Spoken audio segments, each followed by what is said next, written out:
Hello, everyone, and welcome to Adobe Live. I'm your host, Kieran Lewis, a freelancer of graphic design based in London. And today is part 2 of our Adobe live stream with the wonderful Isabelle Poirier. Isabelle, how are you doing today? I'm good. Thank you so much for asking. How are you? I'm good. Part 2. I mean, where did the day go, right? From yesterday, it's I so know. quick. It's awesome. So hopefully for those of you who are just joining from today, welcome. Just a few things to say. So to kick off, if you missed the last Illustrator Daily Creative Challenge with Julia, you can catch the second week of replays every weekday at 11:30 a.m. Pacific time. And today we've got a real treat. We've got our artist spotlight, which is exciting. So we've got a really cool artist spotlight that we're going to share with you today. So it will be revealed later on today. So definitely stay tuned. And as always, don't forget to submit your recommendations for creatives to highlight our next artist spotlight. So you can catch that on the tab above the chat, and we would love to see them. So as usual, we're going to go for our comments. But Isabelle, would you like to give a bit of introduction about who you are? So for those who maybe missed session yesterday, so they can get a feel for what you're about and who you are.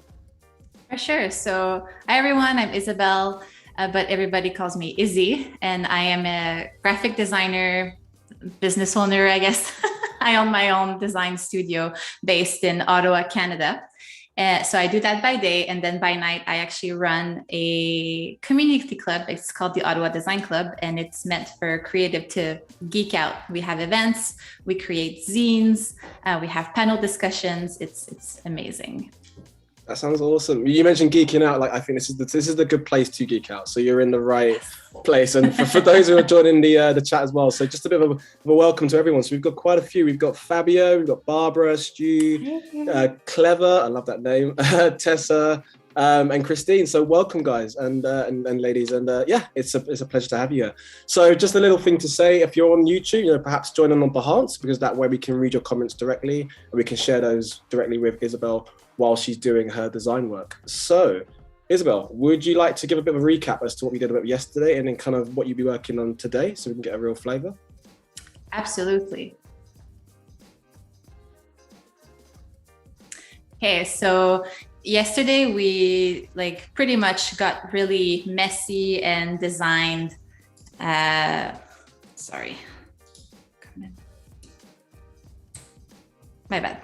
So we got really messy, and we pretty much designed a kind of like a shield for NIYO D here. Like, I say shield because from the research that we have done, it's for like a Rwandan brand, but with like a Belgian influence and Canadian influence. The brand is meant for everyone really that wants to really define themselves with this fashion style. So right now, like the scope of work was to design a logo and then use that logo to create cool patterns. So the influence that was used was Louis Vuitton, Gucci. So like creating like some cool patterns, which we kind of started yesterday and that we will be looking into a bit more today.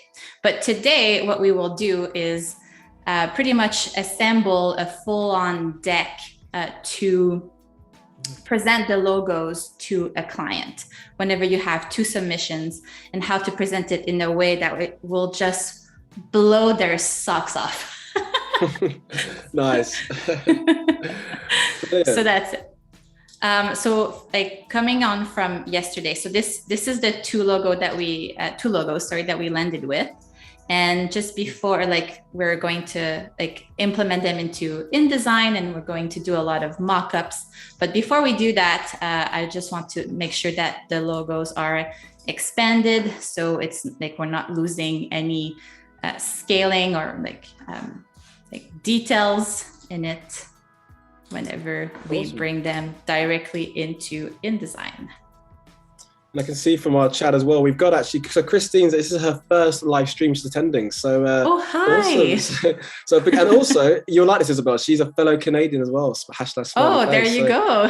The support and the love is there. So, yeah, so again, guys, obviously, put out there on the message where you're from, what you're looking forward to in terms of our logo process today, and welcome. This is for you guys. For anyone who's the first time joining us, this is a good place to be inspired, to learn about the process. And you're in good hands. You know, we're going to be doing some really good work today. So yesterday was fun. Today's going to be even more fun. So yeah, exciting times to just go into it. We're going to see a lot of colors today, and it's going to take a bit more like form today, because we will be applying it to the mood boards. So I have started the document a little bit for the presentation, and I just want to kind of go over it again.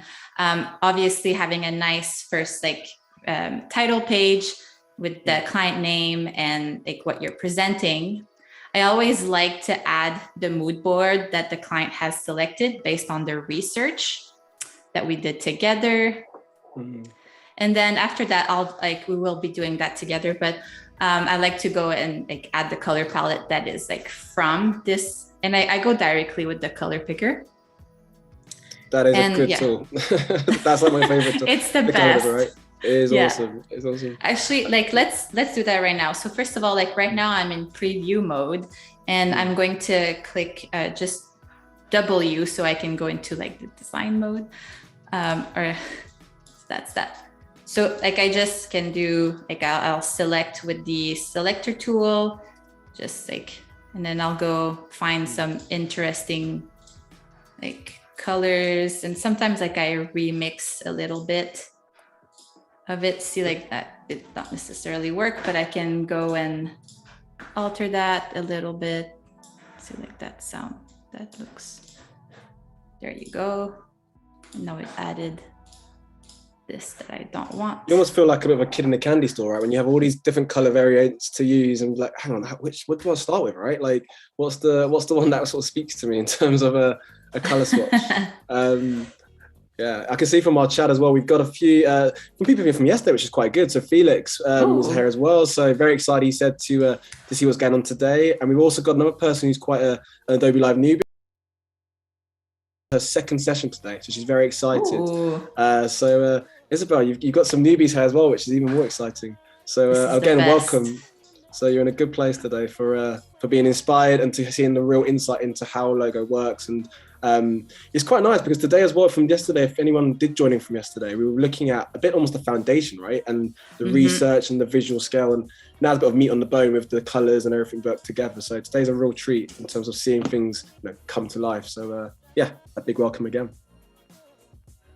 Yes, it will come to life. It's going to, like, it's always fun to see that when you have a vision in your mind and then you can finally like see it coming like to life, like in front of you, in front of your screen, and you're just like, yes, like this is exactly what I wanted to do. I remember seeing your drawings. Your drawings were awesome as well. Like that stuck out for me, like showing we spoke about that yesterday in our part one, where sometimes it's okay just to pen to paper, right? You had that phrase, Isabelle. I'm not going to try and pretend what it was. Can you say it for those who missed out what it was, because it was a classic? I said you should pick pencil before pixel. Like it's always good to it's always good to kind of sketch out and get all of those ideas on paper first, and then like apply it with pixels, I guess. But again, I cannot take that I cannot take the credit for this sentence, because it is like a member of the Ottawa Design Club that said that. And he will be a speaker at one of our future events. His name is Rob Smith. You can check him out. Amazing. He is amazing. He's a teacher at the college in Ottawa as well, in graphic design. So he knows what he's talking about. He has if he's got gems like those lines, his talk's guaranteed to be amazing, right? I mean, that sentence really stuck out for me with pencil for pixels, because again, for some of you who are quite new, it might feel like, as designers, we just jump straight into the computer and start designing. But actually, again, like we were saying, it's nice just to, go back to the basics really, and just start to sketch out and draw. And if you're Isabelle, you might do a little bingo hashtag star on the ones that really stick out for you. Let me pull that back. Like I will get the deck on for people who might have missed it yesterday. Let me go back into full screen mode. So this was like the full research on the design. Previous to that, there was like a full-on questionnaire that I had with my client Darius. And this like was the mood boards that he selected. And you can see here, like the shield is part of like a traditional dance from his culture. This is like more references. And the traditional dance, it's called the Intoor dance, and it's mostly celebrated for big happy occasions like weddings or like fun stuff. Good vibes, basically. Good vibes. And like see, like just from like this like expression, you could just like you get that like happiness and just like that fun vibe. So it's fun. I actually listened to quite a few YouTube videos of those dances while I was doing the research, just to get acquainted with the rhythms and the sounds, and like I really did a deep dive into the culture because I wanted to make sure that I would bring it into the design. So these were like oh sorry. No, sorry. By all means, please go ahead. So that's it. So that was like some like for the positioning, like Darius wants to be at the same level as Louis Vuitton, Gucci, Dior, and then for more urban vibe, like Nike, Supreme, Tommy Hilfiger. So it was a big scope. This was the font research, which we have added to the logo. This is like the references. And then these were my sketches. So yes, I do add like boring, like no mirror, like little. This is like the real life of a designer. Right? This is what they don't show you sometimes when it's all shiny on the website. It's like the process, right? This is how we actually get to that final deliverable. That's so important. So and like the bingo, this is the bingo one you were talking about. That's the bingo moment. For those who first came around, why talking about bingo? Like it makes sense now. Now we see the bingo annotated to the visual. But and I think even we spoke about the layout, even with the visual, how you've actually designed your PDF presentation. It was so clean, and we had a lot of good comments yesterday on that. And again, for those who are joining in today for the first time, this is a good example of how you can actually really lay out and keep it quite clean. And I mean, you had a good relationship with the client as well, right, Isabelle? So absolutely. Also, it's also a good way to validate, because like when you have like a conversation with the client, they have a vision and you have a specific vision. So having the mood boards and having that research deck saying like, hey, like this is what I think would be a good fit for your brand, like is a good way to validate, like, are we on the same page? And we were. That's good. That helps. We had a lot of, I remember the comments yesterday, we had a lot of interesting people's perspective on how they've kind of dealt with clients. And again, for those who are new today, it'd be good, by all means, put in the comments, we can share, Isabelle, any experience you may have had with clients and, how you've kind of worked to, to kind of get that, sort of straight and narrow path really, which makes it easier for you both to be on the same page. So yeah, love to hear your stories, put it in the comments and we'll share. And I can actually see from the comments, we've got from people from all around the world. We've got someone from Tunisia, wow. Which is great. First time watching. So Isabelle, I feel like today is the day of the newbies, which is amazing. I love that. I'm loving this. This is great. This is a real again, welcome. And again, if you're very much new to this process, this is a good chance to get a bit familiar with Adobe and the products that we do. And also because we're actually on Behance right now, for you guys who are quite new to Behance, this is a really good platform because it allows you to connect to other designers, artists, see their process, just like we're doing now with Isabelle. And also, you can watch a lot of live streams, that we're doing, like, for example, now, even when we're offline, you can still watch a lot of the content that we're doing. So a big welcome again. And please feel free to put your comments in there and I will share them directly with Isabelle. We had a lot of great conversations like yesterday. Very good. I remember your dance that you did. I mean, we're not going to go off piece with that too much, but that was, I feel like it was going to be a meme, but yeah, well, it depends how it was my Giphy dance. Okay. I thought I was like, you're like, okay, yeah, part one's done. Now we're going to do like a part two. Part two? Yeah. I like that. You set the bar now. Every time you're doing a Adobe Live, you're going to have to do a different dance now just to set the bar a different level. I mean, I like that. I'm up for the challenge. So that's it. Now I have like color picked a few colors, which I'm really happy with. And you can see like it really reflects the mood board. Let me go back into preview mode. And I'm happy with that. So now if I go on to the next page, I have already added the scan that I did of my sketching. I like to add it in just because I think it shows their research, and it's kind of nice for the client to see like what you've done and just like kind of seeing the depth. And it's also like visually pleasing, I find. Specifically, I like it, specifically before showing like the real product, right? So that's it. Then I always like to do that. So like before showing the logo, like I like to kind of show like the progression of how I got there, just again, so the client is on the same page. So then I have like logo fonts that are being used. So like I prepared it here. Here's what I made earlier. I love that.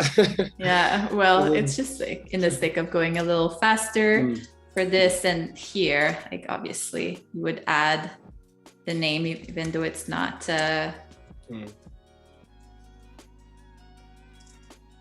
like you clear made a really enough, good, but nice point. When you're talking about, you know, showing the process, I think we touched again a bit like the trust as well between the client and you as a designer, because they start to understand, okay, right, this person knows what they're doing. And I mean, creative freedom, right? That's kind of what we all want as designers and freelancers, but it's a bit difficult sometimes to try and challenge the mindset sometimes of that individual. But yeah, I challenge all the time. If I could do an emoji right now on the screen, I would, because that's like a clap hand emoji. It's so important to challenge. So on the next page, like again, I like to show like where the idea came from. So here, because like it was really clear from our presentation that we wanted to show the shield as an icon, like inside the logo for NIYO D. So I want to add this. And then if we go back to the working messy document in Illustrator, you can see that we have used some letters from like our research from like the type, the fonts that we have selected, and we have kind of added them to create a pattern or kind of the geometric form inside that little shield. So I want to showcase that this is what I use, because I find it goes like so well to the logo, and it gives that like extra dimension to the logo. So for that, I will, and I'm presenting this one first. So I will literally take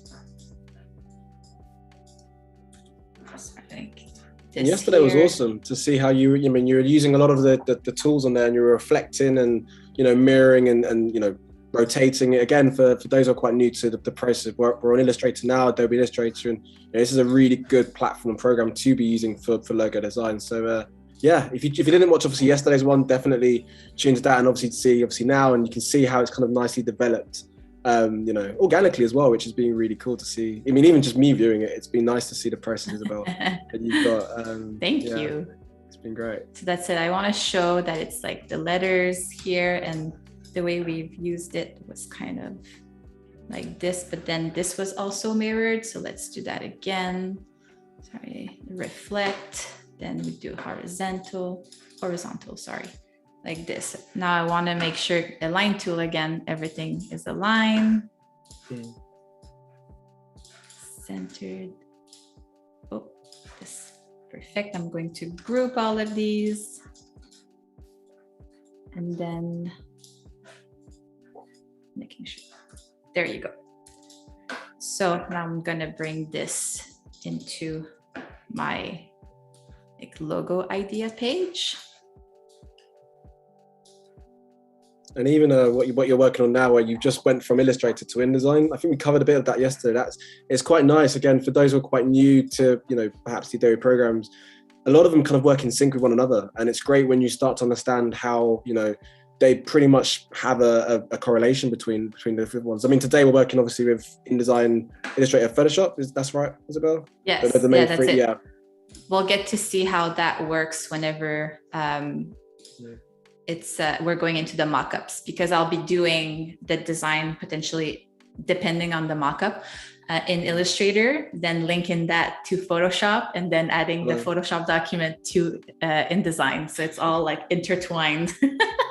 Like the left bone connected to the, and then just keep going like as a skeleton. I like that. It's I can see as well as Shiva's put down, I love watching this. It's so mesmerizing. So thank you so much, Shiva. It is nice to sort of see the process. And even the fonts you use as well, it's a beautiful, nice, very clean, elegant font. So yeah, it's good to see the variations. That's it. So like I'm happy with this, like just to kind of showcase the idea. Like if we go back into preview mode, actually, let's just, there you go. I'm like saving every 2 seconds now because yesterday I have to mention it. Like yesterday I did a little oopsie and I was stressed out and I forgot to save my working document from like my logos. Like this year I forgot to save it, but I was able to retrieve it, which is great. Amazing.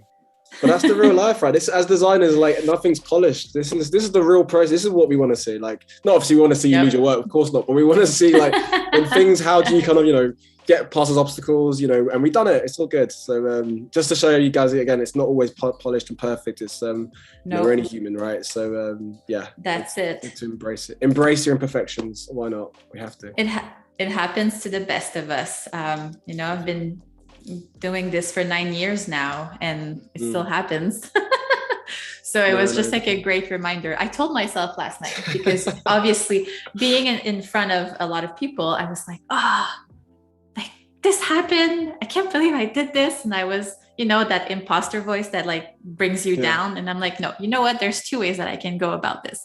I can either laugh it off and, you know, learn from it, or I can keep putting myself down over it and probably lose some sleep or, you know, stress over it. And I'm like, no, like, let's just move on. It happened. There's nothing that I can do about it. And that's it.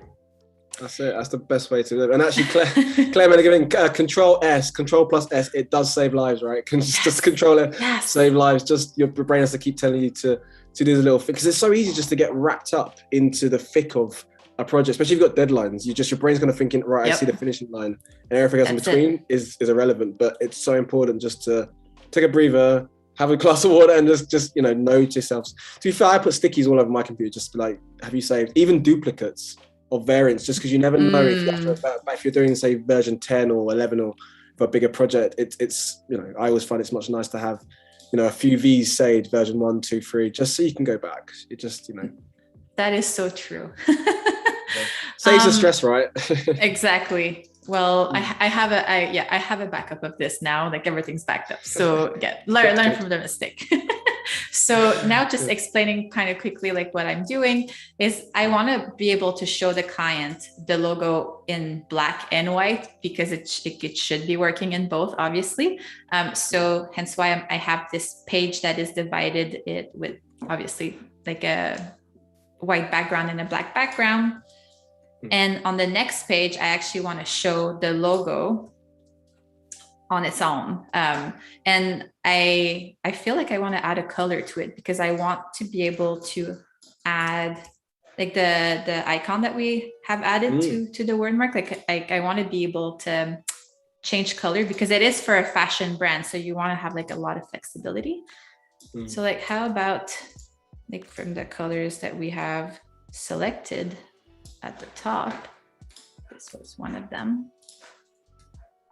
You made a very lovely point as well about just starting first in black and white, because again, it's very easy. I imagine you probably know the same when you're working with logos or posters or any sort of design work, where maybe the client wants to go straight into colors, but actually it kind of needs to work in that primary black. And if it can work well, then color, it complements it, right? So yeah, good shout on that one. And on this page, I want to make sure that it's like very prominent, that it's big, so the client can really see like all the details and all the little curves in it, like from this. And it's also a good way to just present the logo so it breathes without like nothing being in the way. Because even this like sometimes can be like a little harsh, but then again, like you're showing that progression. So like if we kind of like take a step back now, like just of how the document is kind of being shaped by just like those few little like add-ons. So like we have the full progression here of how it was created.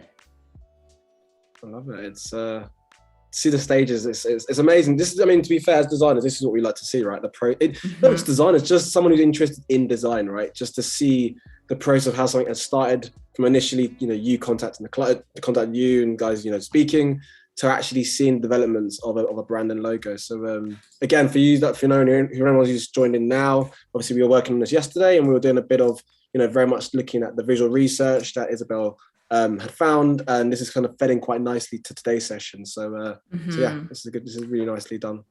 So I'm not going to do this like right now, obviously, because it'll take way too long. But usually I have this text box, and I will take the time to explain like the concept behind the logo here. So just like imagine that there's some text here. So that's it. And now I want to show like again here, like how this logo can be used. It does not have to be always like the full logo that we see here, because the icon can be used by itself. So if we do this, I like to just copy and reuse my stuff all the time. Just goes faster. I will ungroup. We had some really nice questions. Again, even when the fonts that you looked at and, where you get your inspiration from. Again, for those who missed out, we kind of touched on, where do you kind of tend to find your inspiration from? For those who weren't in yesterday's session, Isabelle. So for to find fonts, I like to find new fonts specifically for branding identities, because I find that it makes the identities like very unique and special. So in order to find new fonts, I like to go on Behance and just type fonts. And there's a lot of designers that showcase the fonts that they created. So I try to find obviously like a font that is the best fit for the project, and purchase it and then use it. And we said as well, it's awesome because again with Behance, when you've got those fonts, you can actually see it in context of a design, like a bit like where you're doing the mockups, right? Which again, that I feel like that's so important for designers. It's not enough just to see the font in its own, but actually seeing how it's going to be used, whether it's on clothing or food packaging. Again, on Behance, you can see these from different profiles from the artists and designers we have.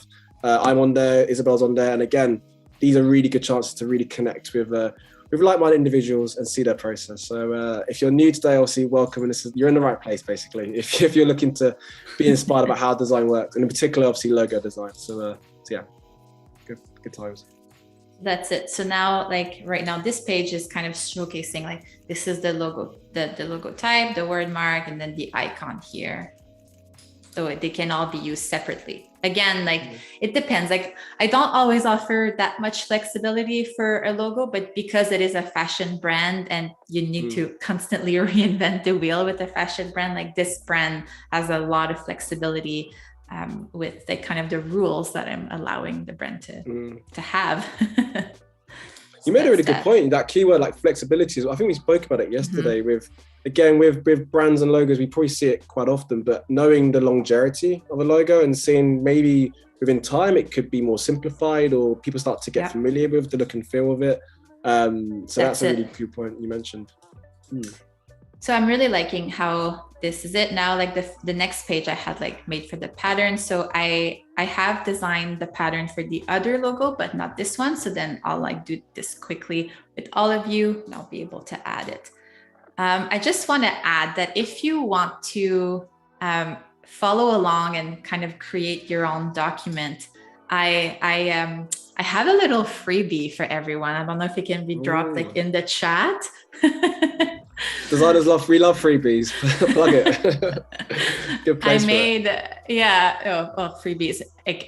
Like I said, like free is my favorite number for everything. I love that. So I have created like a template that I have here actually. Hold on. And it's essentially the same document that I'm working in right now. So like I added even a few mockups, not the mockups that we'll be using today, but you can follow along. And I have, like, if you go into the layers, right now it's hidden, but I even added like some little notes that you could like what should go on here and make sure to do this. So it's all there. Like show your logo in black and white. Display is optional, like just like show the logo variants. I used my logo for it. So that's it. Like just go here in the layer, do the hide me with a wink. Nice. I get it. And then like you'll have like the full template here, and you have to obviously like change whatever is in bright pink here. I mean, you might want a bright pink name, right? Depends on kind of, jazzy vibe you're looking to. Absolutely, but it's just like the client name. Don't send that document to the client. Set the tone. It says client name on it.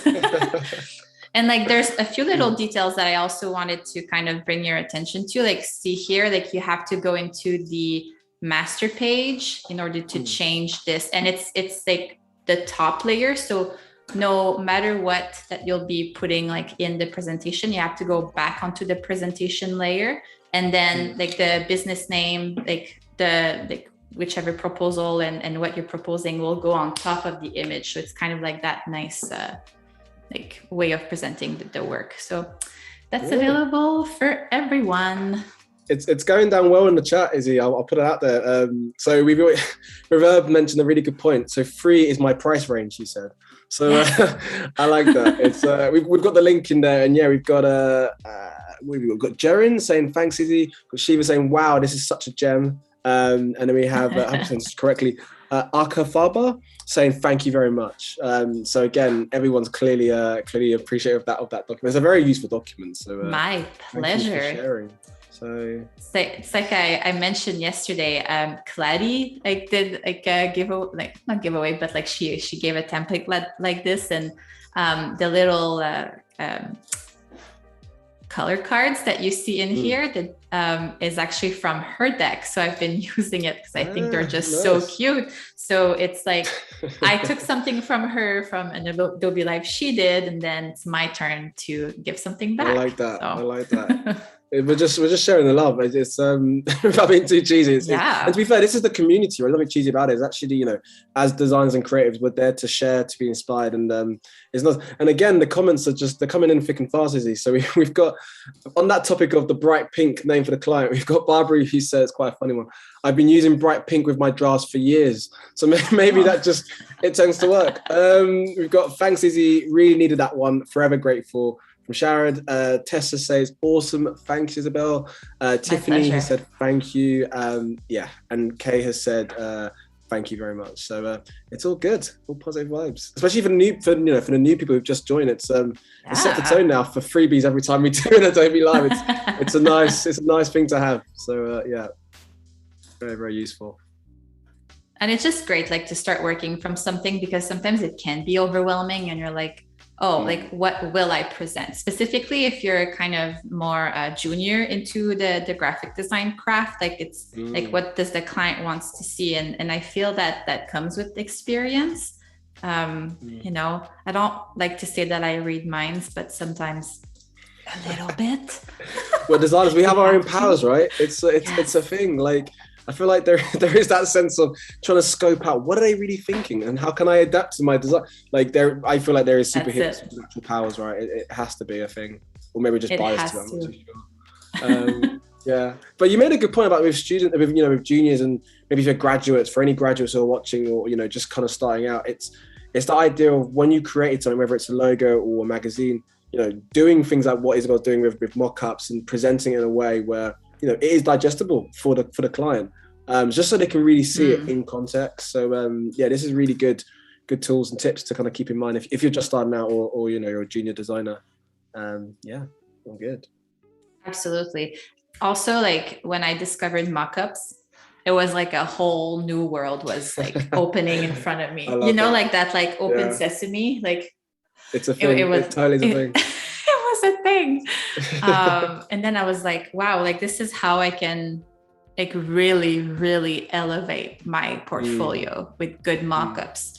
And then I started just doing, like, I went mockup crazy. I actually have mockup crazy. Hard drive. I love it. I am mockup crazy. That's my middle name. Isabelle mockup crazy. I love that. Brilliant. Yes. But I actually have a hard drive now just for mockups. And there's a lot on it. Like it's like I think I have like 50 gigabytes of stuff. Yeah, you do. I do. To be fair, now that you've shared your PDF doc, we could be expecting loads of freebies now, Isabel. You set the bar now. If we're going to be getting freebies of your PDF, maybe freebies of your mockup. And actually, on the topic of mockups, again with Adobe stock, there's a lot of mockups that you can get on there as well. So, but by all means, it is a bit of a crazy way of thinking how, where do I start getting a mockup? Online there's loads of things, and again, Behance, we have those Adobe stock. There's mockups on there. So definitely do your research, find the right mockup for you. But yeah, those two platforms, Behance and Adobe stock, are good ones to kind of start off in terms of where you should go about looking for them. Yeah, Behance has the best one. I find Behance in general is really like a great search tool for inspiration, for finding even like people to connect with. I actually had great conversation on Behance with the like email exchange tool, or I guess chat. It's not really a chat, I guess. It is a chat. It is. We can call it a chat. It's okay. A chat, yeah. Yeah. So that's it. So if I'm not like, because I'm using that same blue here, I don't think it has like that, does not pop enough. I mean, it would be okay for clothing, but like, again, I want to show the pattern to like the client. And I want it to be like, wow, this is great. So I'm just going to put it white instead. This is like, we're starting like kind of the all intertwined linking phase, which is like, I love that. And even I think you spoke about yesterday about, we had a really nice conversation in the chat with the audience about where could they see this kind of, obviously this is for a fashion brand, but with the beautiful, sort of patterns you've got there on your screen now, Isabelle, like where could we imagine it? Would it be on clothing? Could it be like I could see that just being like, my old childhood bedroom, just literally like a really cool, just to trying to get, immersed creatively, just, as a cool pattern. Yeah, I mean, it'd be good to hear, everyone's feedback on the chat. Where could you imagine, these kind of patterns being on? Obviously it's fashion brand, particularly hair, but, as creative, it's good to kind of, explore the different mediums of where it could be. So it'd be good to kind of, to sort of hear that as well. So yeah, feel free to put your comments in the chat and we'll share that with Isabelle. I'll see if I can like find a mock-up like that. I just wanted to have like a little bit more of like a scattered pattern. So that's why I went back, save. So just like plug that. So control S. Control S. It's like a nervous tick now. It's like, to be fair, that's not a bad tick to have, to be as a designer, like especially if you're in the thick of it, right? And actually in the comments, we again on that topic still, with mock-ups and really how you can innovate your designs with the clients. We've got Sarah who said, totally agree, mock-ups have changed my world too.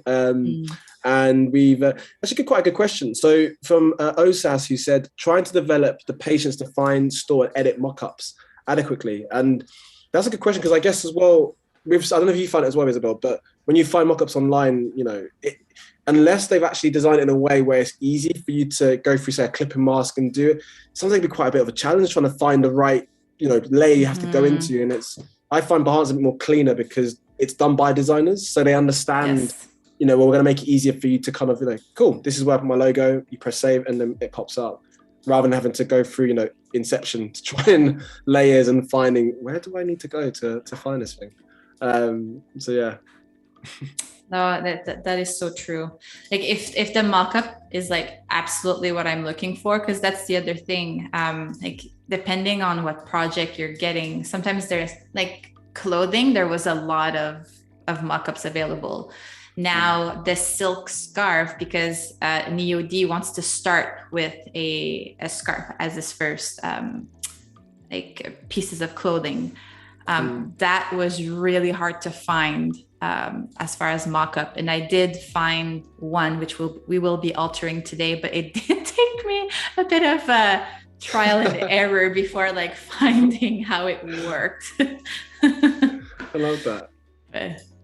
Have you ever tried to this is actually quite interesting. I actually done this in uni because I can't remember what mockup it was, but I was really struggling to find like the perfect one where you actually take your own photograph and then know that, you obviously upload it and try and create your own mockup that way. Have you ever tried to create your own mockup? Not everyone does, of course, because there's tons of things online for it, but that is a thing. I hope it's a thing because I did it. But have you ever done that yourself in the past or not so much? Yes. So let me let you in on a little secret. So I used to work for the government of Canada, and it was I was never in the same room as the people that would decide on the design. I could never really necessarily pitch the design. So I needed to present the work. This is probably where it's all coming from, like that presentation aspect of it, because I'm like, I need to be detailed, and like all the question needs to be answered, because if I miss an information, they will ask me to just go back to the drawing board. So there was a few times when I knew where, let's say, the banners or like banners is like the best example that I can think of right now, would be printed and installed. And if there was banners that I was already there, I would actually go and take pictures on that location and then like put the design on the banners, like the new design, so then they could really envision what it was going to look like. So so I kind of did. But like not for like repurpose value, I guess, because then that was a one-time use. But you've gone out your way. I mean, that's amazing. Like, I guess even just from a client perspective as well, knowing that you've actually, you know, gone out your way to do that. It's and it's tricky because sometimes I might not actually have realized how much effort you've gone into it. But I guess as a designer, you know in yourself, like, cool, I've done the best of what I should have done, and it's come to fruition. Especially when they like it. I mean, that's the goal, right? But when you know that you've done something really hard and you spent a lot of time on it, there's no better feeling, right? When it goes down well. So that's awesome. When it goes well, when it does not go well, it's like that for 5 minutes, and then it's fine. So it's okay. We can get there. We can find the way. Yeah. So I just like copied, like this is also something I do often. It's like from the InDesign, I just copied my color palette. So it's now really easy for me to just like color pick. Specifically for the pattern here, which I will now implement into InDesign. I wanted 2 patterns at least. On that topic of on the client, we've got a very funny comment actually from Reverb. He said, "We really love it. We really love the red. Could you make it green?" From client. So in a sense, I mean that totally is a thing. Well, it could be a thing, I guess, if they know what they want. But I mean, I've always kind of gone similar comment to that. But it's always a case of I don't know what I want, but when I see it, I'll like it. It's just like, okay, cool. But I guess that's the trials and tribulations of a designer, right? Or someone who's just getting into it. There's going to be very, very much subjective, right? With how people view design. But the beauty of it is the process. Absolutely. That's why I really take the time with my clients now that I have the flexibility to do so, working for myself, to have that deep dive and have that questionnaire at the beginning, and really take the time to fully immerse myself into like their project. And I from the get-go, I tell them, you will be working just as much as I will, because you need to provide me the information. Like to me, if I'm being totally candid, like to me, if they can't provide that information from the get-go, it's probably because they're not ready or they're not willing to commit to the work. To me, that is a red flag. And I've learned that the hard way, like probably a lot of us. But like it's because it's difficult to please somebody that doesn't know what they want, right? Totally. And you mentioned, again, that questionnaire we spoke about that yesterday, but that was a really cool tool that you mentioned. And again, for those who weren't in yesterday's session, but can you explain that questionnaire that you said that you sent to clients and how that kind of works, just briefly? So I have it's about 45 questionnaire that like fully covers like the whole project. I will alter depending on the type of the project. Like for brand identity, I would say it's about 45, because we need to really look into what's like the long-term vision, what's your core purpose. Like there's a lot of branding strategy that goes behind it. For a logo design, it's a little bit less long. But it's really that like we cover the positioning of the business, like the design preferences. I ask for competitors. I ask like, do you have any design notes, like stuff that you really hate, stuff that you really like? And we do it in an interview process. So it's like a good way to get to know the client, kind of like see how they are. And then I find that you can get more from a conversation than as if it was just written down in an email, or even if they would write it down themselves. So it's that's that. you can get yeah. Sorry. no, please go on. Sorry. I was just going to say, like, to start that questionnaire, there's a lot of great websites that you can like just say questions to ask for logo design, or questions to ask for this. It took me years to refine my questionnaire, that like just to know exactly like what I needed to ask in order for me to succeed. Do like have like a really great product at the end without much revision. But like you can easily find that information online. I'm giving you all the secrets here. I'm giving you my business secrets. These are good. These are the gems that we need, especially for those who are quite new. It's we're here to share, and again, you're giving us a lot of gems today, and you were yesterday as well. So this is great. And I actually remember you made a really good point yesterday about going back to that questionnaire. There's an element of it kind of, you know, from a safety aspect as well, right? Because if you're going down for a process with the client and you realize that actually there's a bit of a debate or something's not right, you can always refer back to that, not necessarily like a document or contract as such, but at least something where it has that kind of point of reference that you can both revert back to. And, you know, it's just like, it's a case of, it just keeps everything a bit more transparent. I remember that was quite a keyword that you mentioned. So that's a really good tool, I think, that you suggested today. So hopefully that inspires those in the audience to also do their one too. It is a great way to go back to. And that's it. We talked about that because there was a client of mine who did a complete 180 with the positioning of her business, and then the design would not necessarily apply at all for the new direction. And you know what? That's also okay. But then you're like, having that is like, but this is what you approved. So like and then it's like a good way to say, well, this is outside the scope if we revisit everything. So it's also a good way to get paid to redo all the work that you've done, because you have that trace. Obviously, you have a contract. Of course. Yeah. But it's like another way just to say, like, listen, I'm like, I really want to work with you here, but let's work together. And it feels quite nice, because I remember you spoke about yesterday about, you know, the longevity, especially when you're freelancing, or for those who are looking to maybe go into freelancing in the chat. It's that sense of, once they understand, you know, the questionnaires and the development, then obviously when you do say, you know, further projects, there's perhaps maybe less channels to have to go through, because they trust the process. They know, you know how they work, they know how you work, and actually you've kind of covered those barriers in, say, the first 2 or 3 projects. So then the 4th or 5th should, you know, not always plain sailing, right? But at least you kind of both understand where the level playing field. So yeah, there's a lot of benefits to that questionnaire. I might even do the same thing with my own clients. Actually, I don't actually do. Well, I do questions, but the actual document. Is there a freebie for that one, Isabelle? I can use your. I'm joking, by the way. There doesn't have to be a freebie for that. Well, maybe on another live. I don't know. Who knows? Who knows? Yeah. We've got Christine said a really good point. So I work with a graphic designer in my current marketing position, and I sent her a creative brief for a print project, and she said I was her favorite client after that.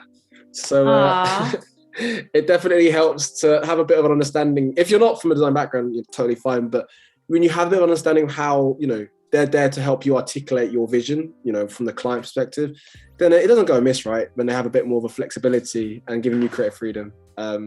Yeah, I mean, for my own self, as a freelance designer, it's you can always suss out and kind of judge when you initially have that call, right, with a client. You think, okay, that meeting's been done.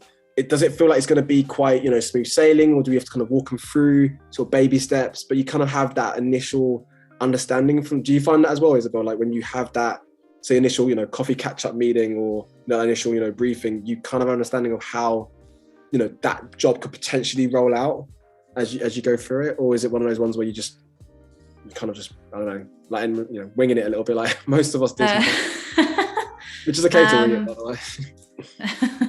I think with the experience, I have like a better gut feeling of like what is going to be needed, like for the work specifically, like with that initial call. It's Yeah, because you get to meet a lot of different types of personalities with like different types of project when you work for yourself. There's a whole discussion on niching and not niching. I think that you can niche with the type of services that you're offering, and that you can have a design style, which is where I'm at right now. If I will niche later, conversation for maybe down the road in 5 years. Yeah.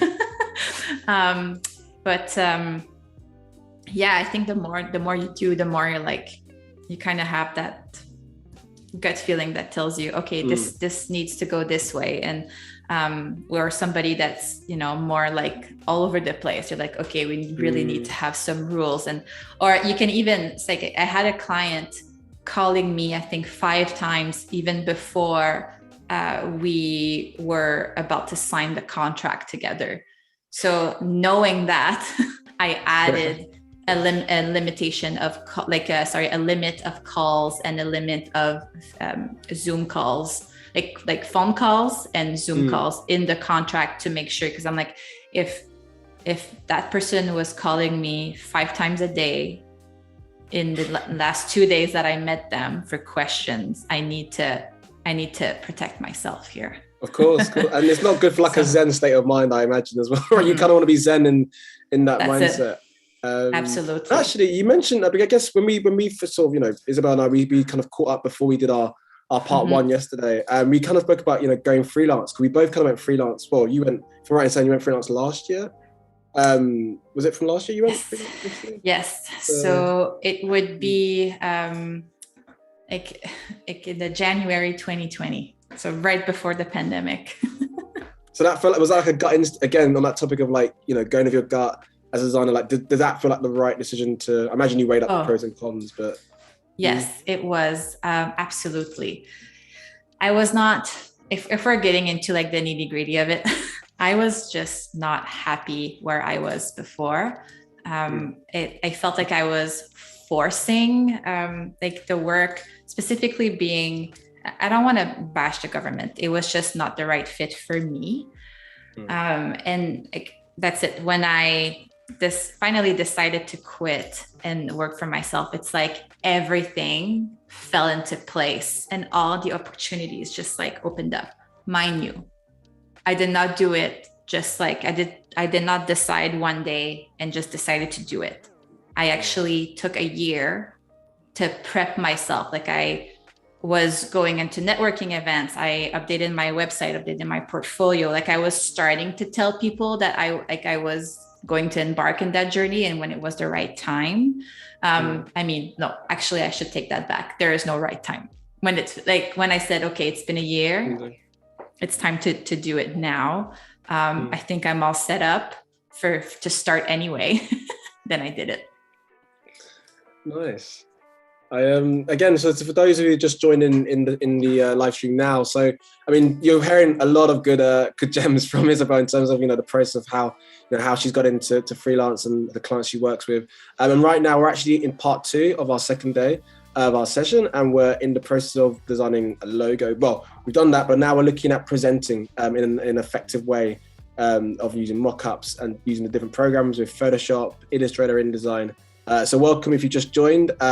And yeah, there's a few freebies in the links as well. If you just joined, you can scroll up and have a look at that, which are all these things that will help you, you know, have a much more effective way of how you can showcase your designs. So yeah, welcome. And please, by all means, put your comments in the chat, and I want to send them, she'll share them directly with Isabelle. Yeah, so let me just circle back a little bit, because we've been talking and I want to kind of like just show what I've done.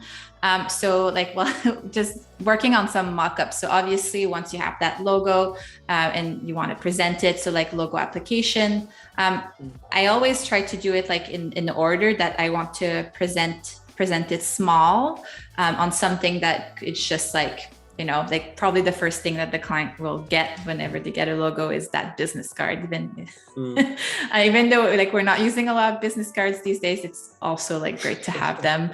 I love print, so the stock, it feels so nice. It's so important. It is a thing. It is a thing. So having a nice business card mock-up is a good idea. And then you want to show it in a way that is going to potentially be used, just so they can see like kind of that full vision again. So right now I'm actually working on a ad in a mall. So like, yeah, I'm not happy with that picture because it's the model is just gorgeous, but it's not necessarily showing the clothing. I'll probably do something else with that. So I'll just like circle back and use a different picture that I have. I already did like an image bank. Like see here, like there's kind of that scarf happening. And I really like the fact that it's like using the same color palette that we have selected. So let me just, and that's a good point. Again, with that mock-up you had in the mall, I mean, it's, I guess, choosing the right mock-up, because that potentially, I mean, it could be a skincare product, right? Depending on, there's no clothing. Exactly. So it's up for interpretation for what that could be, especially if you're not from a design background, just for the public, right? It's a shopping mall. So like how you're now choosing the right mock-up for the right logo. So spot on. So let's like kind of do this.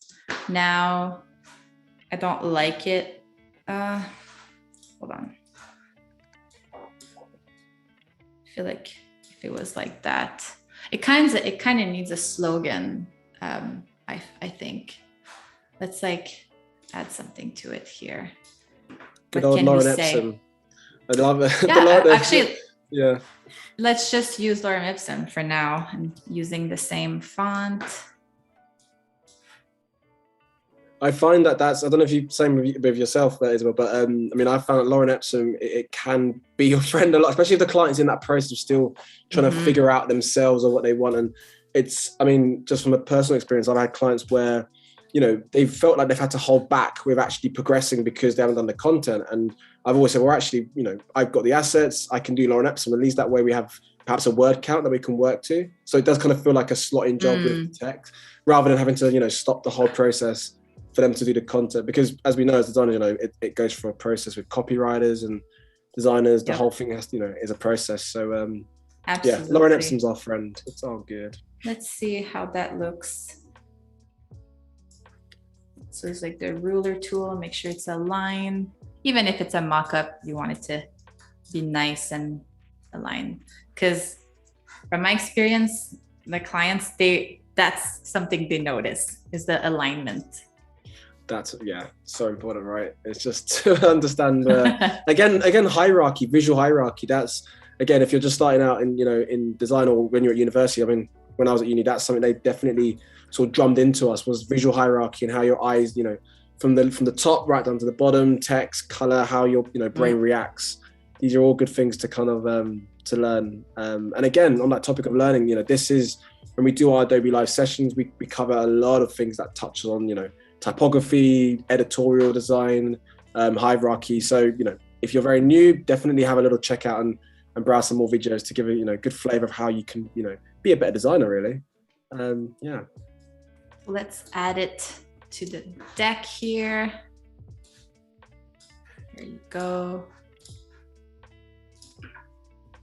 We've got some questions for you as well, Isabelle. Can I? Yeah. Yeah, we got some read it, and it's quite eclectic actually. So we've got one which is saying that. So this is from Jazz, and he said, "I'm a student and I want to become a graphic designer. Where can I start my passion to follow and achieve that?" So do you have any tips in terms of where they can maybe start if they're just wanting to get involved within our space? Anything you'd recommend, or from yourself and personal experience?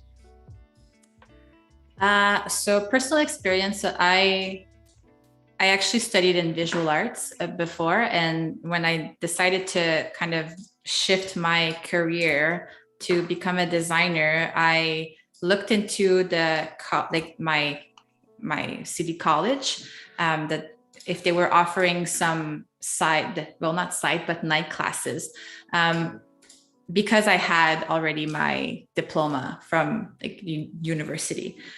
So I'm like, let me see if I can add kind of that like not textile, but like that other skill to under my name, essentially. So I did that. At the same time, I would just kind of dive in and read everything that I could find on graphic design, logo design. And I would just like try stuff. I already knew a bit of Photoshop, not a bit, like quite a bit of Photoshop, because I did photography in university. So I would like kind of mock up a few things like in Photoshop, even with text, even though it's not the best to do like text directly in Photoshop. I would kind of try a few things and just like kind of like refine my eye on design. And that's essentially how it started, and just fell in love with it. So that's actually, nice. Yeah. That's a really nice question that you said, Jazz, as well. I mean, just from, putting in, my experience as well, it's, I've always found if you're just, there's a lot of resources out there. Right? And I remember, Isabelle, when we first connected, you sent me a really good podcast. Do you know the name of that podcast I never heard that before, but again, just immersing. Do you want to, what was the name of that? I generally forgot what that was. I think that there was a few that like, or there's a few that I can think of. There's a Creative People podcast, which is like Ryan Leacock, who I was interviewed on. And he's asking questions on creativity and what creativity means for creative. And it's like really interesting to see how we all perceive creativity as like a different being, if you could call it a being. There was also See-Through Design, which is done by Kaz and Liam, who are friends of mine, and they kind of like talk about design in a way that they kind of do like that full loop. They will kind of look at both sides of the design, the whatever they're talking about, like to niche or not to niche, for example. And it's done in a like really great way. And they've just started out their podcast, and it's great.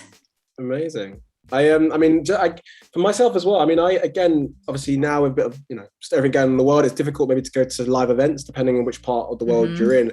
But again, there's a lot of content, especially through Adobe. Adobe Max, again, from last year, we've got Adobe Max happening for this year as well. A lot of good speakers that feed into their process and understanding, how things operate from their craft. So, definitely have a check out on the Adobe website for Adobe Max, and to see, for speakers, and hopefully get a feel for, how they operate and how it can influence you, your design. And actually, just one more thing I'd always say, which is quite nice, is collaborating as well. Potentially, if you're at that stage where, again, if you're just wanting to start out, and I think sometimes it's a bit of a confidence thing as well, because it's difficult because you're up against a lot of people doing what you're doing. But I always find if you can find someone maybe like-minded who's in a similar position, if you create a project together, self-directed, there's no reason why that can't be a thing. And then before you know it, organically things could grow. So, be brave on that front, but definitely don't be try to be too shy in terms of collaborating, because at the end of the day, we're all in the same boat, and a lot of us have to, we've got to start somewhere. So it's never too late to start, especially if you're just if you're curious about being a graphic designer or any other designer. Absolutely. So here I found like it could be like a great way to kind of like interconnect Photoshop, Illustrator, and InDesign all together. So I have this like really, it's 3D, hence why it's like looking like that. This really great mock-up of a silk scarf that I want to apply the pattern that we just created to. And it's, like this is one that I like, the one I was mentioning that was like really intricate. I had to really look at how the layers were named, like click here. I love that it's color coded as well. That's the green and the blue. That's so important. I do the same thing. So, like I could be like just doing it all here, but like because all my stuff is in Illustrator, it would be faster. So I'm just going to look at the image size. I'll go to pixels. So it is 3000 by 3000. That's like super easy, perfect. So I will be creating that here.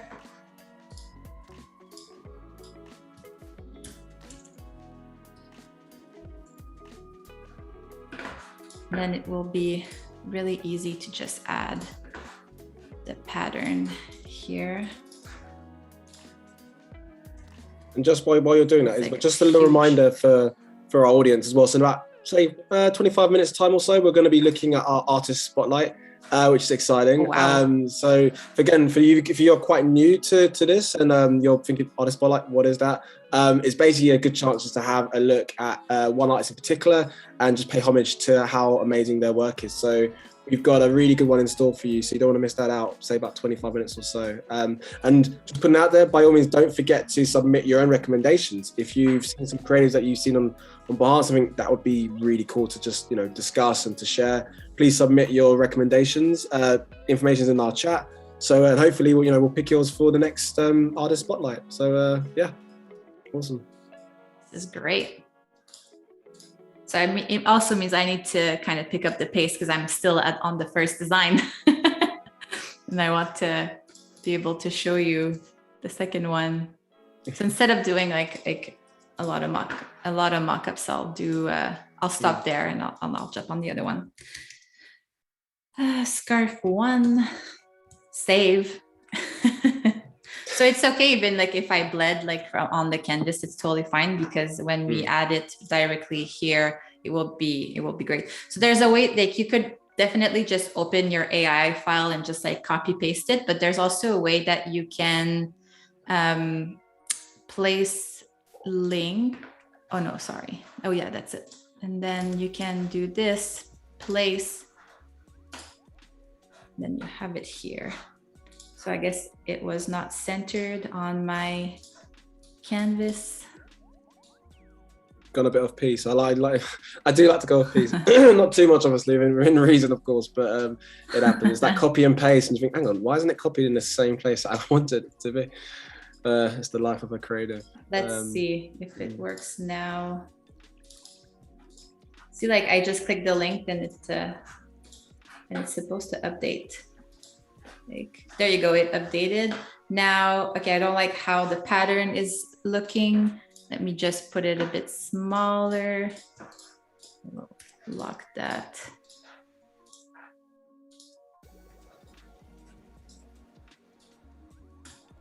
Okay, it won't be perfect, but let's just do that. You can see we've got a few people who've just joined as well, who've just joined us now. So welcome again. We've got Liliana who's just joined. So if you have just joined, we're in that process now of a lovely pattern that Isabelle's created, and we're just seeing how it can translate across onto a beautiful mock-up. So welcome, and you're in a good place. And that looks awesome, by the way. It looks so good, right? Like it's like this mock-up is just amazing, and I even want to like enhance it a little bit more. So like something that we had talked about with the client, Darius, like he really likes to add greenery, like even in his Instagram right now, it's like something that he uses, and he wanted to bring that to the brand. So I'll put that in the background of the mock-up. So here,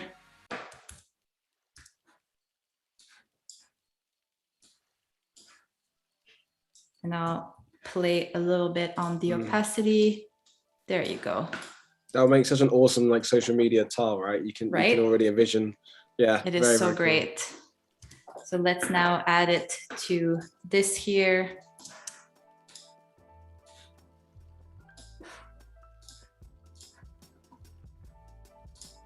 We're getting a lot of love for your designs at the moment. And Jazz has said, wow, this mock-ups are just amazing, awesome. Sort of comments from everyone. It's all positive energy. It's all good, and yeah. Yay! Thank you, everyone. It's heavy. It's not like I don't know where it's saved, so I'll resave it. But it's so heavy that it's like giving me a. There you go. That is the downside with mockups, right? You can get those like, oh my god, 10 gigabytes. Like, no, never that big, but it's just a crazy. I mean, that'll be an insane gigabyte mockup. But just you do find, just be cautious of those ones when you if you're quite new to mockup worlds and designing that. You can always compress, and you can always find ways of reducing the Mac. Yeah. Oh, what's happening? I think it's because it's not saved yet. It's not entirely saved. Let's just do it again. It's like a little hamster wheel in the computer, just like going like super quickly, right? Just trying to trying to go too fast there you go. Now it's fully saved. Nice. Oops, that's not what I want to do. Oh, Christine said this looks very, very luxurious. Luxurious, I say, luxurious. She's blown away. Very good. Oh, it's my iCloud that's working. That's why, because that's it. This is such a heavy, heavy mockup, but that's it. Like it is the piece that will kind of say like, this is how the pattern from the logo translate onto like what you're trying to achieve. What I've tried to, I hope it's not like a bit of a cheat way of doing it, but I mean, just being totally transparent. If it's, again, obviously when it's the final version, obviously you export, you do your PDFs high res. But when I'm doing mockups, if it's just for initial first round, I might just do a quick screenshot. That way I haven't saved out a JPEG. It just gives your, well, for one, when the client receives the PDF doc, it's not going to, burn a hole through their emails. It's a bit more manageable. But obviously we all have different ways of working. But just always keep in mind, that size count, because that will save you a lot of nightmares, and also the client in terms of opening the file. Very true. That's actually a great idea. I like to make, like, on the flip side of things, like I like to make my document so final that I mean, it has worked for me in the past. It's not always the case, but usually I barely have any revisions to do, because they're like, wow, this is so thought of and this is so finished. So specifically, like now being almost a year and a half into working for myself, I don't want to like toot my own horn too much, but the last 3 branding process that I sent to clients, they accepted without revisions. Oh, that's a good feeling, right? It is such a good feeling. That is an amazing, you're doing something right. That is awesome. So let me just like kind of circle back quickly. So like, here's like how the presentation is looking right now. So it's like shaping up. We've got a question here from Daniel, Isabelle, and just checking that, hopefully this makes sense. So those lines are a bit slim. How would you proceed if you want to make the same pattern much smaller? I think you're reverting back to, This is a great observation. I would just add a bit of thickness to it. And like, obviously this is technically like the first proposal. So it's something that you can alter before giving like the final file to the client. Because like we'll test, and you're absolutely right. They are a little thin. The next logo is very, very thick. But also, again, that's a good question, because again, it's playing around the variation of the strokes, right, of the line. So it can be, it's a tricky one, because this is why we do rounds of visuals, to sort of see how it would work slim and thick. And so I mean, that's a great question. And I mean, it's very much a case of a process. And then when you find the right one, it's just like, boom, I'm in a good place. Yep, absolutely. And technically, like this project was already fully approved. I'm redesigning it for the purpose and of the live, and kind of remixing a few things. I can show you at the end, like the final product, the final style guide.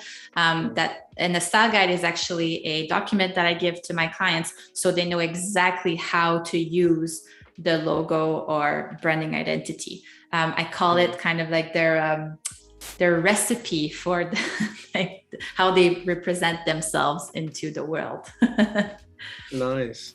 So I had already did the colors for the second one, just like for sake of time. Hence why I'm going I'm not like color picking like the last one.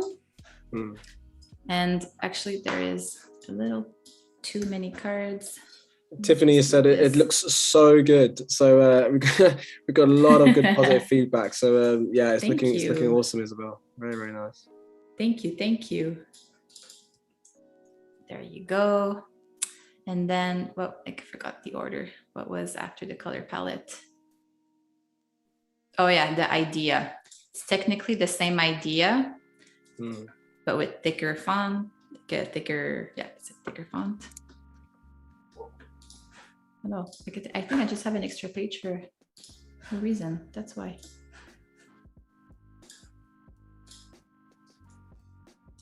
Just while you're doing that, just for a excuse me, a message for for those in the audience.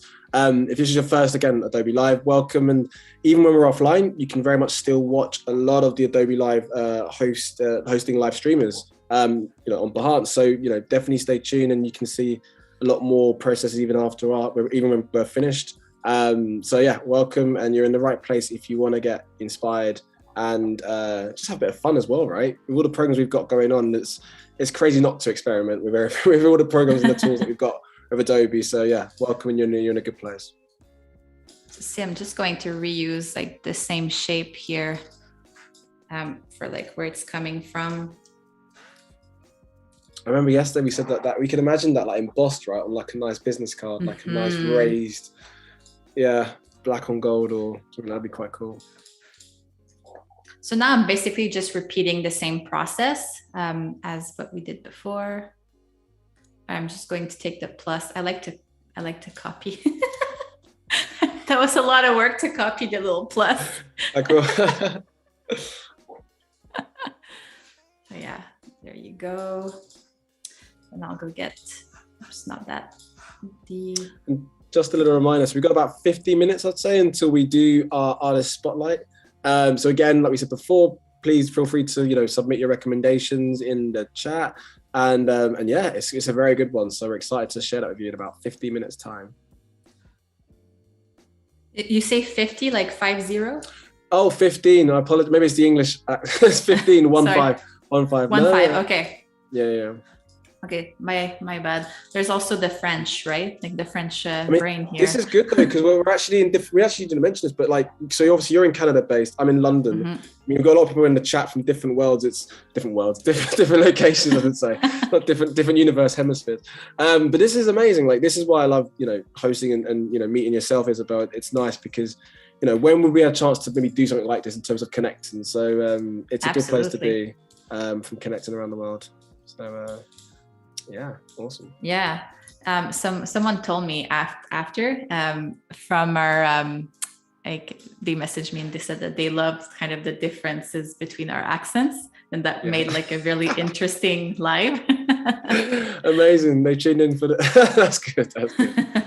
It is a thing. It's totally a thing. It's nice to sort of see the variance, and it's important, right? I mean, difference is good, so it's so nice to sort of see. And actually, I mean, I want to get over to Canada once. I've never actually been, but I'd love to sort of see the design community and how things are kind of working, from a creative side on that side of neck of the woods, because everywhere's different. I mean, the London scene it's probably like most, cosmopolitan areas. It's very diverse and there's a lot happening. So it's a really cool place to be.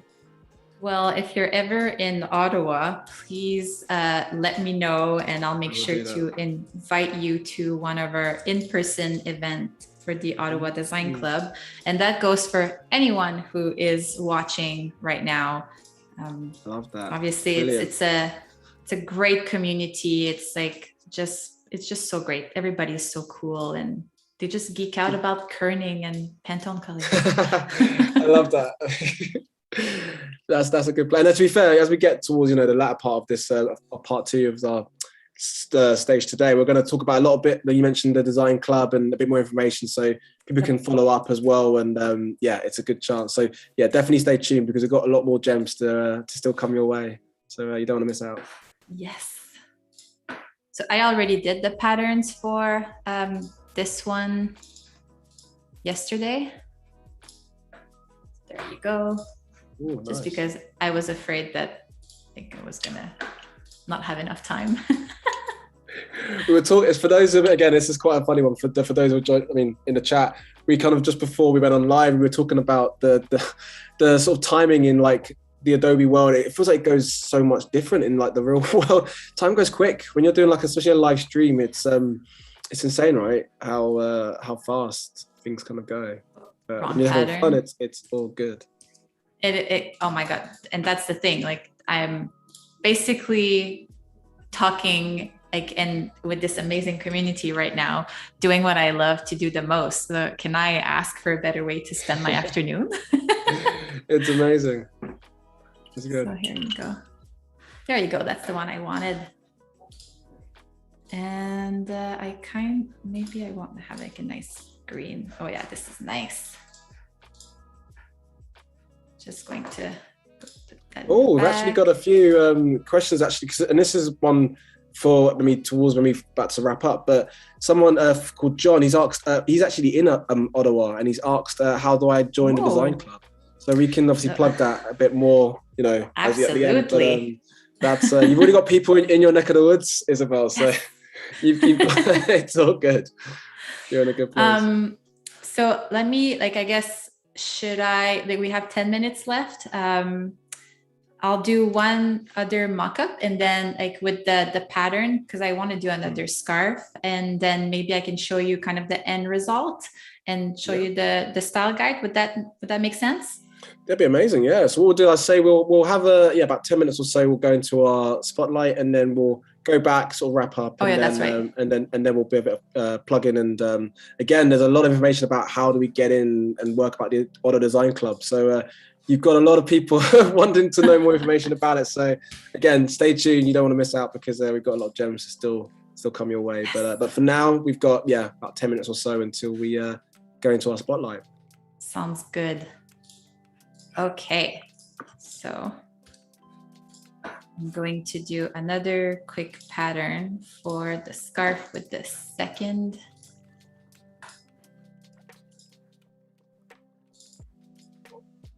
I'm going to do this one. There you go. And then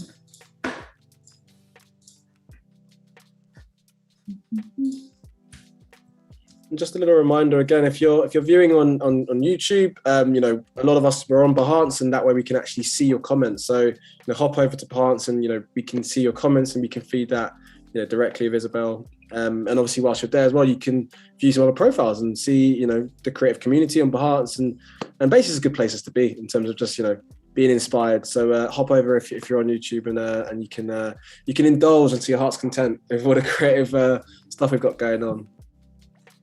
So I was actually going to do it with the other palette, but I want to, oops, not this. I want to do it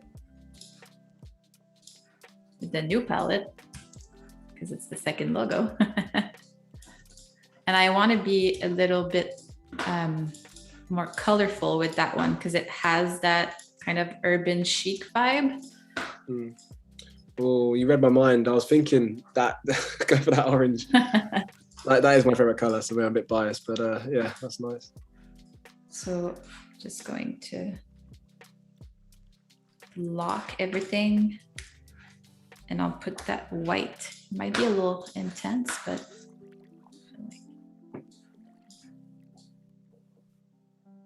we got a lovely comment here actually from Nina. So again, talking about on the topic of, you know, how diverse and different areas of the world we're in. She said it's 6:20 a.m. here in Melbourne. I love waking up to some great design inspiration. Wow. That's amazing. Thank you so much for you know, having your coffee with us.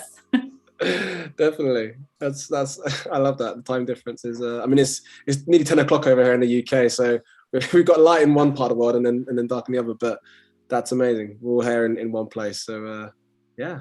Have your coffee and enjoy.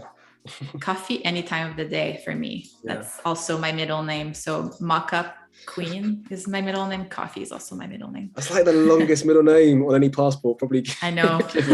It's all good. It's all good. Actually, on that topic, I mean, I as creatives, I mean, a bit of a stereotype, but drinking a lot of coffee to keep yourself awake. But I try and limit. I'm a peppermint tea kind of guy. I drink a lot of coffee, but I try and mix it up with a herbal collection. I won't bore you all with the herbal collection we have, my partner and I, but we do have an extensive herbal tea collection to mix it up a bit. If that was interesting at all. No, that's good. Whatever makes you happy. I like that. I mean, is the color like reminds me a little bit of like a soccer team, like kind of color combination. Sorry, so I should say football for you. I love that. No, I mean, you use what you're comfortable with in your space. I love that. Soccer, football. I guess it's a different thing over there, right? But it is. I say tomato, you say tomato, right? That's it. That's potato, what makes patata. Yeah. No one says patata. Yeah. Right, geeked out there for a second. That was great. Oh, sorry. I should save before. Save. That was it. The new document. So when now be a good time to show kind of I'll add this in and then show like the final product. Sure. Yeah. Just Do you go because, into the spotlight, you mean? Do you still want to show a bit more, or do you want to? We got about say 5 minutes or so, and then we'll jump into spotlight if that works for you. Oh, sure. Yeah. Okay. And that way it gives people to kind of chance to join in as well. And if you're just joining as well, welcome. And obviously you're in that process. We're in that sort of final hurdle now, I'd say. That sort of last half an hour of the stream. So hopefully, you very much enjoyed up to so far. We've got a lot of content to still come through, which is all good. But you're joining myself today and Isabelle, and we're in that process of we've designed the logo and we've looked at ways of how it can work across different mockups, and obviously ways of how we can present it to the client. So welcome, and you're in a good place for an understanding of how logo design works. Absolutely. So I'll do another business card since we have time. There's always that like. Oh no, sorry, go for it. No, sorry. As I was gonna say, like, there's always that like the last few minutes where you're like, what can I like put in? My mind kind of went. I don't know if it's a thing in the US, but there's a show called Countdown, which is in the UK. It's quite. I don't know if it's still on anymore, but you have that, right? It is a thing. It's global, and it's that countdown clock of it going. I mean, it's not that intense. We're quite chilled at Adobe, but it's time goes, like we said before, it goes much different in our space sometimes, a bit quicker than we imagine. But we're good, and we've got time to definitely give a lot of homage and a lot of basically respect to the spotlight that we're going to see, which in about 3 minutes or so we're going to have a little browse, and you won't want to miss out. That's great. I want to have that color for the business card. So it's like going back in between like all the software. So that's like pretty much like the software that are always open on my on like whenever I'm working.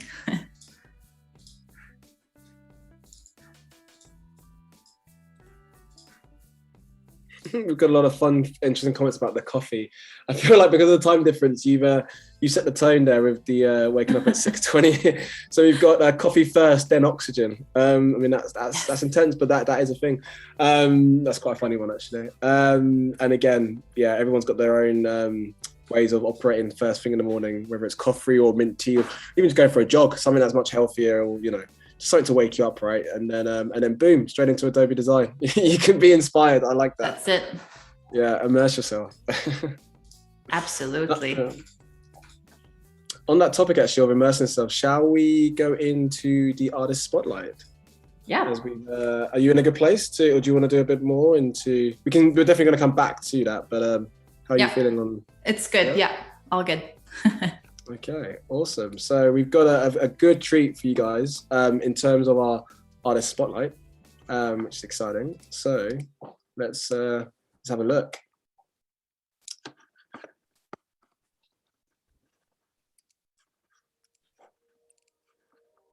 So today for our artist spotlight, we have an amazing graphic designer, Nicole Rogers.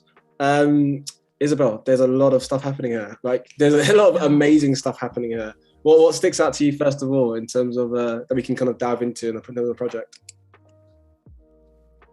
I really like the first one. Can we talk about that one?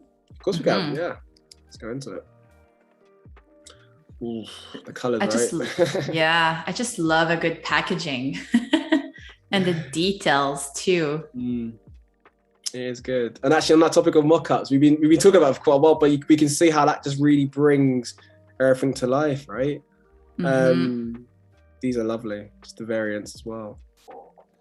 I love the typography as well that they've used. Again, mixing it up, just have a bit of variance, how it works. These are lovely. They are lovely. It's like really well staged, and like it's like a very great research on the product and how it's positioned. Like I could definitely see that. Like being in like a top agency portfolio. No, totally. I mean, just a bit of context. So for the brief here, just the first line, it says, so Bavan Organics wanted to create a brand new collection within the range of organic skincare products. Their vision was to have a turmeric and lemon, that's a nice balance, turmeric and lemon product collection that would give you a brighter complexion in the most natural manner. Nice. That's, I feel like the imagery do definitely justice to what the product's about, and also and actually even the simplicity, right, of how it's been laid out. Yeah. Do you see that? Yeah. And I like all the green elements too. Like it really screams that it's a natural product, and how it was like added into the mockups. Like it's great.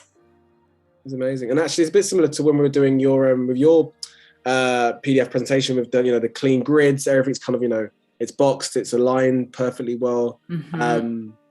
And I mean, again, for those who are just starting out with Adobe or even Behance, this is, a good example of, the different creatives that are on Behance. You can see how they've laid out their work. And again, it's just a really nice, easy, clean way, right? Just to view their products. Not too much text.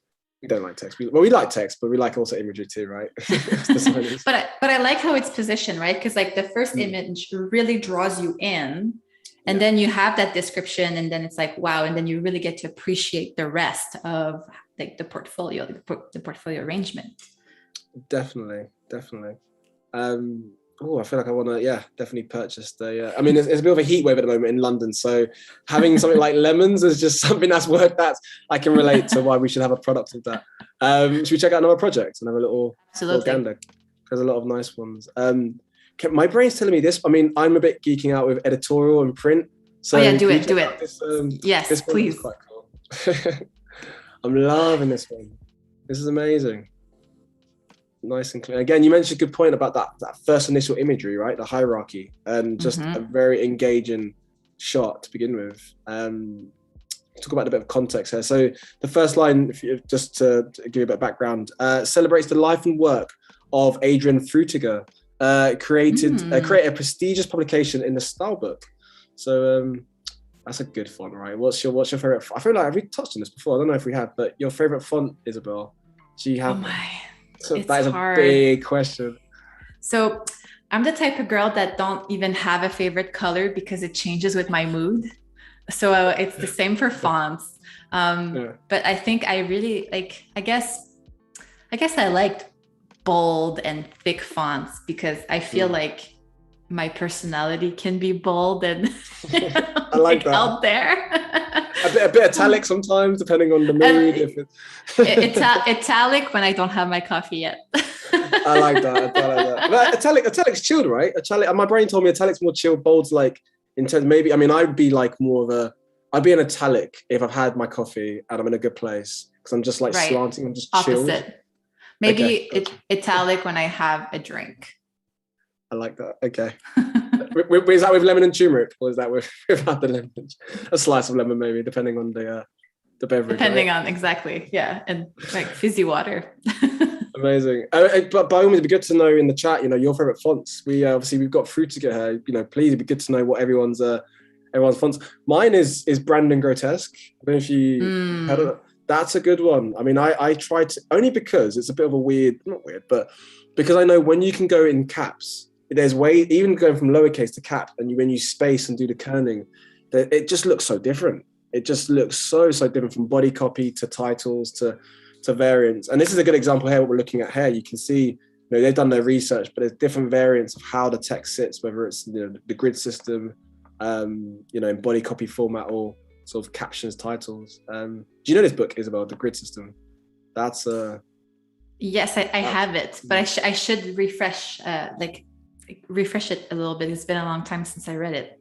That's a good one. They kind of not made us, in university we had to basically study a bit of that. We did a lot of zine projects, and I remember it's like a big orange book. I remember thinking this is insane for layouts and designs. And for anyone who's quite new to especially editorial design, the grid systems it'll be your holy grail of how you should operate.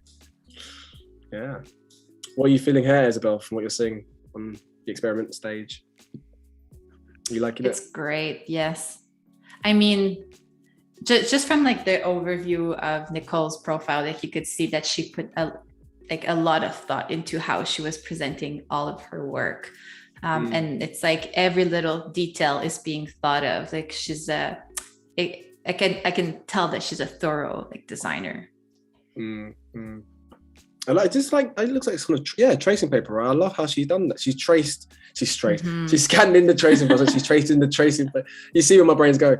I love that. And even just showing the. I mean, we touched on this yesterday in our part one, but the development stages, right, of the process of pen to from pencil to pixel. There we go. I keep claiming that, but That's it's not right. It clearly shows the different variants of that. This is beautiful. Really beautiful work. I mean, just again, from my own personal, as a graphic designer, I mean, I'm mainly editorial in print. So for me, this is gold, basically, in terms of the content. What's your thoughts on this, Isabelle? That you're nice and clean? Nice and clean, yes. I'm always amazed of seeing some editorial work on Behance whenever I like search. And I remember being a junior designer and thinking, how do I get that type of work? Because I wanted to do something like this so bad. And then I created my own zine. So I created myself this opportunity. Nice. But you got to, right? You got to do it. If you can't find it, just do your own thing, collaborate, and I'm all up for that. Yeah. I like how she's using the grid too here. It's like in a very different way. You can see the columns with the text, and then definitely. She's Oh, sorry. No, please. You can tell she's. I mean, you made a good point before when you were doing the alignment tool when we were working on your project with Illustrator. You can clearly see what she's done here, where she's aligned, the text, and it gives it enough room to breathe as well. I think it's okay to have white space, right, in design. And I like the palette too, because it's kind of like a monochromatic palette. Sorry, and then you have that bright color that just gives it that. That kind of magic on top. It's Definitely. Great. I love that. This is awesome. Like again, geeking out, but just seeing the different typefaces. It's the same typeface, but just the different weight of each font, which almost gives it its own personality, right? With fonts, and that's the beauty of typography. This is a beautiful book. I love how they've included, again, different mediums within the print. So it's not all the same stock paper. They've integrated some tracing paper on top, which I actually want to feel this now. I want to get this book in hand and feel the tangibleness, right? It's only so much on screen you can do in terms of even again, this is a weird thing to say, but it's definitely a thing. When you got your book, for example, Isabelle, when you first got it produced and printed and you got it shipped, that first print smell when you first open the book, that is a thing, right? Yeah. Okay, I'm not being weird. Okay. No, you're not.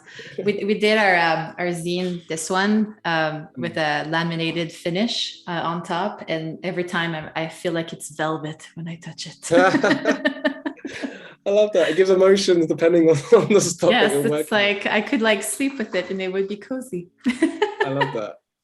Amazing. No, I loved it. I mean, I feel like, the stock they've used is a beautiful stock. And again, even with colors, because sometimes I guess it can be one of those ones where it's always good to keep in mind the colors on what the stock you're using because of how the ink sort of sits in and saturates the paper. So again, they've clearly done, I have no doubt they've probably done a lot of experiments as well, probably with your zine as well, similar, where you're experimenting, right?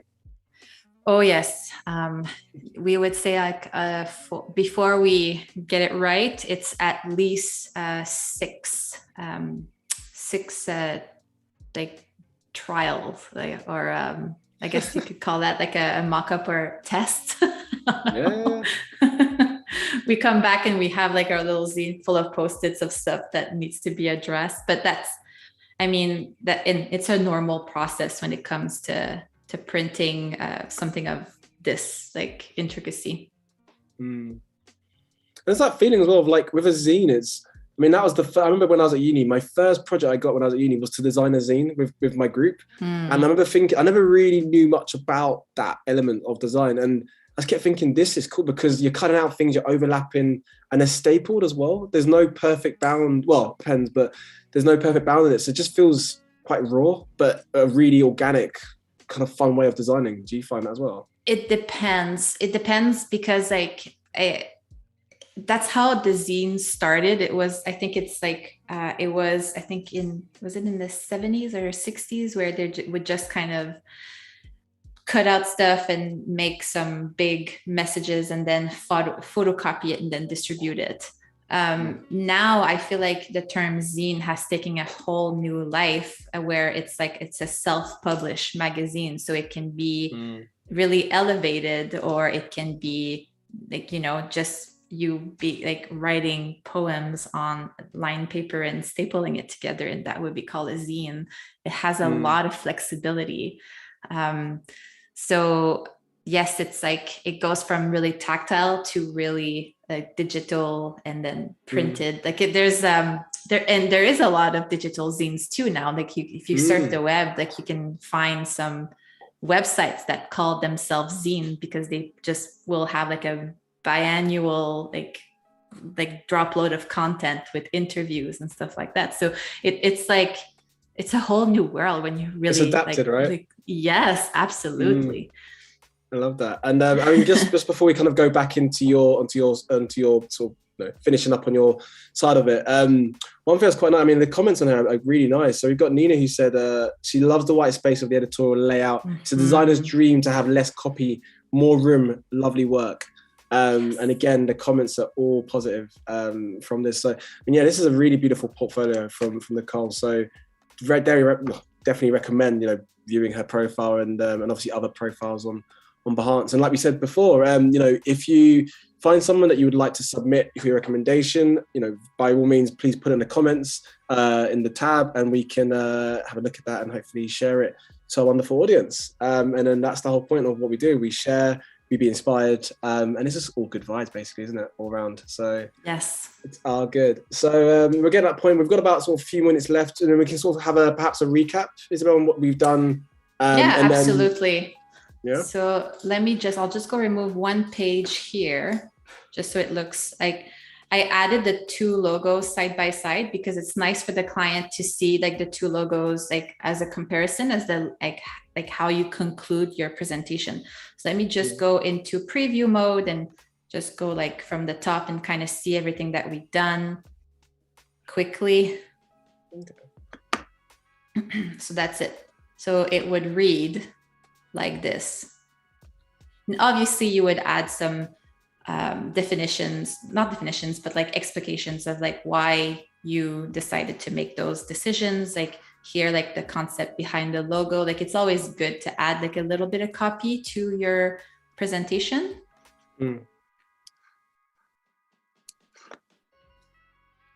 It's looking really, really good. Really great. It's neat, eh?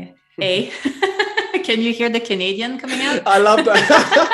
I did pick up on that little twang there. I was like, that sounds like Canadian twang to me. Yeah. I love that. I do love the accent, actually. It's great. I think I was good. I think it's the first time I say it in 2 days, so it's not bad. You set the bar now. Make sure that you, say thank you. Like I always like to say thank you, and I like to put like my contact information, and I link it to like in InDesign, obviously. So it's like an easy way for them to just like contact me if they have something to say or express themselves. I will show you once the logo is approved. I mentioned that I give a style guide. So let me just go and fetch that for you. And you would also get to see like the final product of NIYO D. So here you can see that the lines have been thickened a little bit, but this is essentially the cover page. A style guide is kind of the rules for the client to follow in order for them to apply the branding, like the logo or the visual identity onto other things. So let me just kind of go through it. There's a lot of stuff that is repeated from what we have done. For a full visual identity, I will give like a font pairing as well. all the colors with all the color codes, even the Pantone, specifically for something that is fashion, because Pantones are being used with fabric. Now all the do's with the logo, so how you may use color with the logo, the icon. This is the don'ts. This is one of my favorite page to make. Like, this is don't, nice. don't do a drop shadow. Don't put it on a fire like image, like if it's not related to the brand. Like, see here, don't, never do this. No, no, no, don't. I love that. Just to really get the message across, right? Just so they really know. It. Yeah. This is like the type of photography that should be used, the patterns. I have like, I play with the sizing here, which was nice. And then how does it all come together? Like, I put a lot of mockups here because I really want them to be able to, specifically at first, because it can be overwhelming when there's so much to do, because this is a new business. So it's just like giving them a lot of options. So like that shipping box, some button shirts, mask. I mean, that, yeah, very relevant in today's world, right? But that works so well. That works really, really well. A magazine. So I would like say this would be a magazine that people would pick up in store to see kind of a style, you know, like a style magazine for them. And remember yesterday when we said that each piece had a story. So like we added like a script font to represent kind of that personal vibe of the stories. Like that is the stories, and after that for the audience to share their stories. An ad on the bus station, another one, and then obviously the big factor, like that was a store. And I love this mock-up because, again, like if we think about the concept of telling stories, it says here, tell me something good. And I just love how, like, you know, it's like, subtle, but like enough, like, right? Yes, exactly. Social media, I gave a lot of options for social media. And that's that. That would be a style guide. That's amazing. It's I think hopefully I think as well everyone in the chat would have definitely agree, if especially you joined us for yesterday and today, to see that process of how everything has kind of come together.